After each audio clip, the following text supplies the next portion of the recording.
सबसे पहले सौरभ जी आपसे शुरुआत करूंगी। अभी हमारे साथ आदेश जी थे जो कई गंभीर आरोप आप पर लगा रहे हैं, कह रहे हैं कि क्या जरूरत आ गई कि आपने 144 करोड़ रुपए वेव ऑफ कर दिया, वो भी उस वक्त जब डेल्टा की मार दिल्ली भी झेल रहा था, पूरा देश झेल रहा था। ये घोटाला नहीं तो क्या है?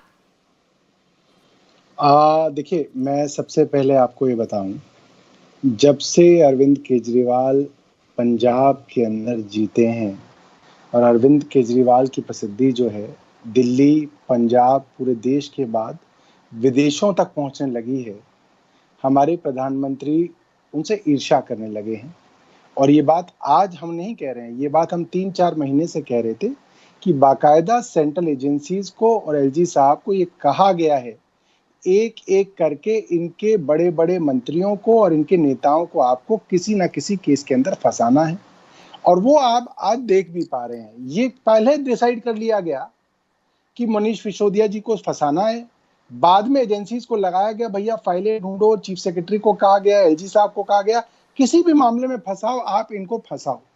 समस्या ये है कि आज प्रधानमंत्री मोदी जी अगर किसी राजनेता से डरते हैं तो वो अरविंद केजरीवाल हैं। अरविंद केजरीवाल, मुझे तो ऐसा लगता है कि उनके सपने में आने लगे हैं।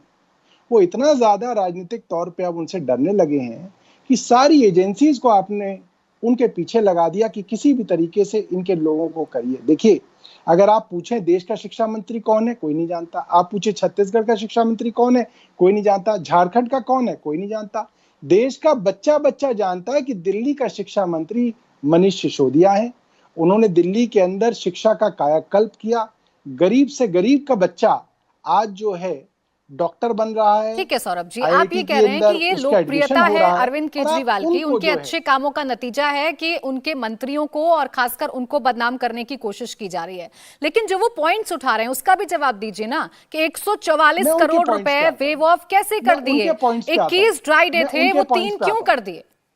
मैं उनके पॉइंट्स पे आता हूं। देखिए, क्या है कि आंकड़ों की बात अगर हम करेंगे तो आंकड़ों की बात करिए, मगर क्या है कि वो क्या है ना, शब्दों की बाजीगरी, हजारों करोड़ का घोटाला हो गया।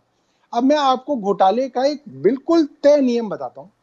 देखिए, घोटाला तब होता है जब सरकार के पास, सरकार के खजाने में पैसा सरकार के खजाने में ना आके किसी प्राइवेट आदमी की जेब में चला जाए, जो कि आरोप लगा रहे हैं।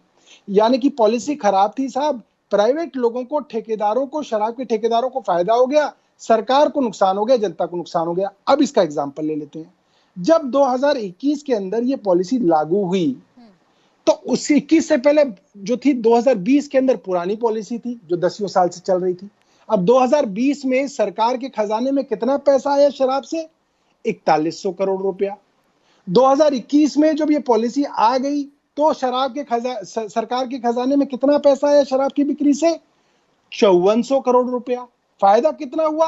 1 साल के अंदर अंदर 1300 करोड़ रुपए का। जब एक सरकार की पॉलिसी से सरकार के खजाने में 1300 करोड़ रुपए का फायदा हुआ हो, ठीक, आमदनी जो है करीब 25% बढ़ गई हो, फिर आप कह रहे हैं कि घोटाला हो गया, घाटा हो गया। ये तो एक अजीब सी बात है। अब इस बात पे ले लीजिए कि साहब शराब की दुकानें बहुत खुल गई, ये बात भी पूरी तरीके से झूठ है। मैं तो फैक्ट्स की बात कर रहा हूं। इस पॉलिसी से पहले दिल्ली के अंदर करीब 850 दुकानें हुआ करती थी।